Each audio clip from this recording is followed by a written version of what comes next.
Assalamualaikum warahmatullahi wabarakatuh. Kembali lagi di channel saya. Oke, kali ini saya akan membahas tentang printer ya. Jadi pembahasan kali ini saya menanggapi pertanyaan dari teman-teman yang berkomentar di kolom komentar. Jadi pertanyaannya ini sungguh menarik ya. Jadi mengenai hasil dari cetak printer ini ya, printer laserjet. Mau dibandingkan dengan printer inkjet atau printer khususnya Brother MFC 3530 atau 3540 DW yang ini ya. Jadi pertanyaannya itu mengenai murah mana. Jadi saya lampirkan pertanyaannya seperti ini. Nah, oke, jadi pertanyaannya saya taruh di bawah sini, kalian perhatikan aja. Nah, jadi kalau kita membahas tentang perbandingan itu harusnya head to head ya. Misalkan printer inkjet dengan inkjet, laser dengan laser. Jadi harusnya head to head. Jadi kalau kita membahas tentang inkjet terus dibandingkan dengan laser itu ya berbeda teknologi sebenarnya, karena inkjet itu sebenarnya diperuntukkan untuk ekonomis dalam mencetak. Jadi ya seperti apa istilahnya, alternatif mencetak dengan biaya murah gitu ya. Karena inkjet itu ya terkenal dengan hemat daya atau hemat konsumsi bahan pakainya juga, itu sangat-sangatlah hemat dibandingkan dengan laser. Nah, tapi kali ini saya akan menjawab pertanyaan itu sesuai dengan yang saya pahami ya. Jadi mungkin yang pertama yang kita buat perbandingan. Jadi untuk kalian ketahui aja antara inkjet dan laser, inkjet sama laserjet itu, kalau yang pertama inkjet itu kalau dari segi bahan pakai itu ya cuma tinta cair atau tinta day. Jadi biasanya itu sudah bawaan dari pabrik Epson atau mungkin Canon, itu sudah ada tinta bawaan. Jadi dengan tinta itu ya jauh lebih ekonomis. Nah, ditambah lagi daya gitu ya. Jadi kalau tinta kita juga bisa ganti-ganti ya. Kalau tinta mungkin kalau kita mau pakai yang lebih murah, kualitasnya hampir sama dengan tinta ori juga bisa, malah jatuhnya lebih di bawah lagi ya cost per lembarnya. Nah, untuk dayanya juga, konsumsi daya printer inkjet itu kan sangat-sangat hemat ya, karena saat beroperasi itu dia cuman menggunakan daya sekitar 35 watt saja. Nah, terus untuk maintenance printer inkjet itu kalau kita beli baru itu mungkin maintenance itu dilakukan mungkin sekitar setelah 15.000 lembar print ya, itu mungkin baru mulai ada yang namanya kendala-kendala. Tapi kalau di bawah itu sejauh kita pemakaian normal ya aman-aman saja selama kita menggunakan tinta yang sesuai dengan klasifikasi printer tersebut.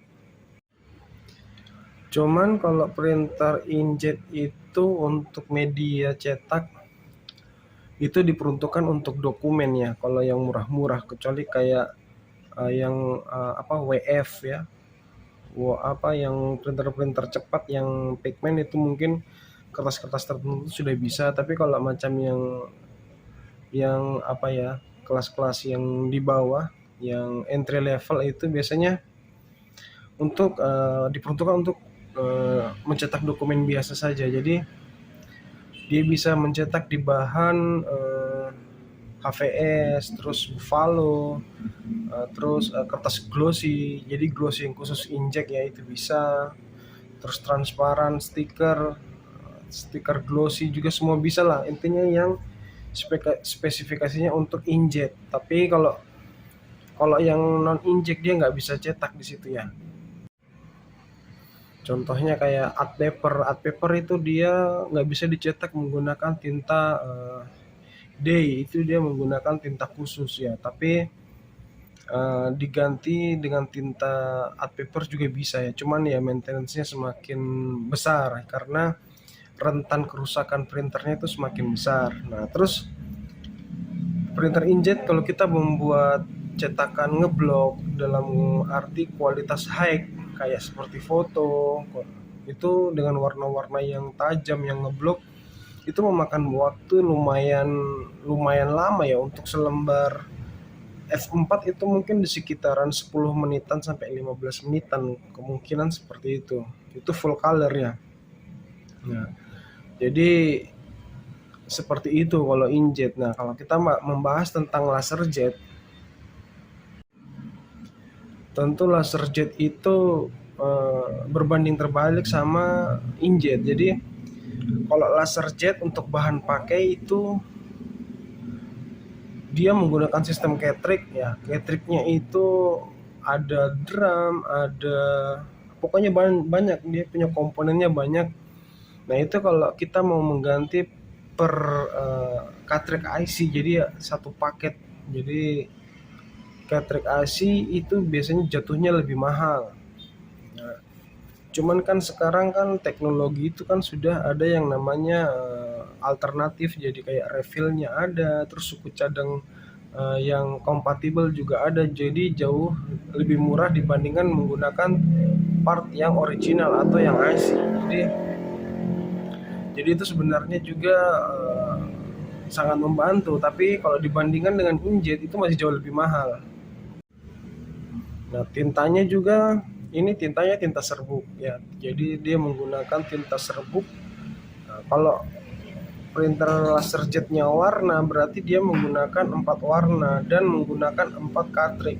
Jadi Catricknya itu sesuai dengan warna kayak C, M, Y, K, jadi masing-masing warna menggunakan satu Catrick ya, jadi warnanya berbeda-beda dan dilengkapi dengan yang namanya ITB, Image Transfer Bed. Jadi 4 warna itu digabungkan dan masuk ke pemanas, dan pemanas ini ya, sistem laser ini itu yang membuat boros itu pemanas. Jadi serbuk tinta ini dia bisa lengket di kertas itu menggunakan daya pemanas, dan pemanas ini memerlukan watt yang sangat-sangat besar.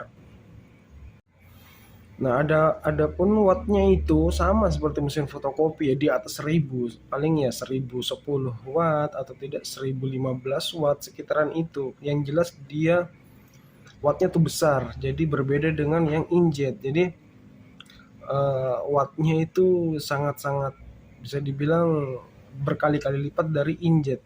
Nah, makanya teknologi laser itu bisa dibilang kalau untuk pemula ya mungkin kurang cocok ya, karena maintenance-nya itu atau cost-nya itu besar di daya listrik sama di bahan pakai.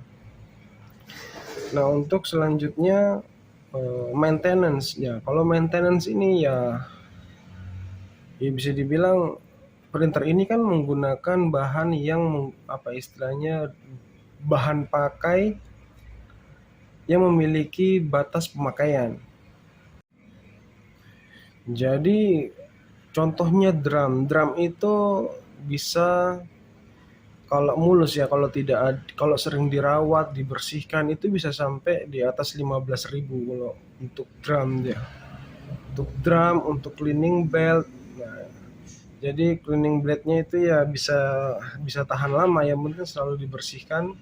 Nah untuk blade-nya yang di ITB juga image transfer bed ya, itu juga harus sering-sering dibersihkan karena itu yang bisa dibilang kualitas gambarnya juga ada di situ. Ditambah lagi dengan pemanasnya itu juga di beberapa ribu lembar itu memang harus sering-sering dilumasi dengan grease, jadi supaya proses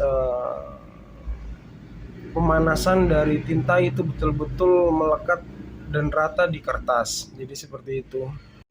Nah, dibalik semua keborosan atau cost yang besar dari laser jet, yaitu mempunyai kelebihan yang berbanding terbalik dengan inkjet. Jadi laser jet itu kalau mencetak di media kertasnya itu banyak pilihan. Jadi dia bisa cetak di kertas art paper, di kertas glossy juga bisa, terus di kertas HVS ke Buffalo, atau mungkin di kertas PVC, terus di kertas, pokoknya banyak. Jadi dia bisa banyak di media kertas. Dia apa istilahnya berbanding terbalik sama inkjet gitu. Jadi dia keunggulannya ada di situ. Nah, ditambah lagi keunggulan yang lain yaitu kualitas cetaknya tajam. Jadi saya perlihatkan. Jadi ini contohnya. Nah, ini saya kasih lihat ya. Jadi agak-agak gimana gitu ya, mengkilat-mengkilat doff gitu di kertas. Ya, seperti ini. Ini di bahan stiker kromo ya. Jadi laserjet itu bisa cetak di bahan kromo atau art paper juga bisa, ivory juga bisa, art karton juga bisa. Nah, di samping hasilnya tajam, terus tahan air pula, jadi dia tahan luntur ya, dia nggak luntur. Itu kalau laserjet keunggulannya di situ. Dan yang paling utama itu dia lebih cepat. Jadi untuk printer yang saya gunakan itu dia memakan waktu untuk selembar F4 full. F4 full itu di kisaran 2-3 detik per lembar. Jadi jauh-jauh lebih hemat. Jadi kita nyetak full color di ukuran F4 itu sangat-sangat cepat. Apalagi kalau untuk cetak kalender di mesin yang A3 itu juga sama cepatnya juga. Nah, gitu. Jadi kalau mau jawab pertanyaan itu lebih murah mana, saya pikir itu relatif ya, tergantung kita punya kebutuhan. Jadi kalau misalkan kita masih baru pemula, terus belum punya cetakan yang banyak, terus kebutuhannya cuma cetak dokumen, ya pakai aja printer inkjet biasa ya. Tidak terlalu membutuhkan istilahnya kinerja yang begitu diburu atau deadline yang mepet, jadi bisa lah. Tapi kalau di saat usaha kita sudah fokus kayak macam kualitas cetak, terus dengan waktu yang mepet, itu ya lebih baik naik ke laserjet. Jadi tergantung kebutuhan. Saya kasih contoh, misalkan kalau kita masih belum ada orderan besar atau banyak, contoh kita masuk ke ranah melayani cetak kartu nama. Nah, itu kan untuk F4 itu muatnya 10, satu F4 full 10 kartu nama. Itu untuk memenuhi 100 atau satu box itu kan memerlukan 10 lembar full color, ya kan. Nah, kalau orang nyetaknya 1-2 diambil besok ya nggak masalah ya kan. Tapi kalau sudah orang nyetaknya sudah misalkan sudah 10 kotak, dia kasih tahu informasi pagi dan mau diambil siang, ya itu juga repot ya kan. Untuk injek itu nggak bisa nutupi ya, ya gitu. Jadi ditambah lagi kalau terjadi mampet di injek, terus kita masih ada terikat sama deadline, itu kan kita pusing juga. Makanya diperlukan yang namanya upgrade atau dari inkjet ke laserjet sesuai dengan kebutuhan. Jadi begitu. Jadi mau dibilang relatif murah mana ya tergantung. Jadi ada yang murah tapi waktunya agak lelet. Jadi ada yang agak mahal tapi mempersingkat waktu dengan kelebihannya. Jadi ya itu. Jadi pilihan semua tuh tergantung dari kalian atau tergantung dari kita yang menjalankan usaha. Kira-kira mau naik ke laserjet atau mau tetap di inkjet, itu pilihan dari kita masing-masing aja. Yang penting sesuai dengan kebutuhan kita gitu. Oke, mungkin itu saja yang dapat saya bagikan. Jika kalian mempunyai pertanyaan, bisa kalian komentar saja, nanti saya akan membalas tahu atau sesuai dengan pengalaman saya. Oke, jangan lupa di like, di subscribe. Kalau bermanfaat silahkan dibagikan ke yang lain biar jauh lebih bermanfaat. Sampai jumpa di video lainnya. Wassalamualaikum warahmatullahi wabarakatuh.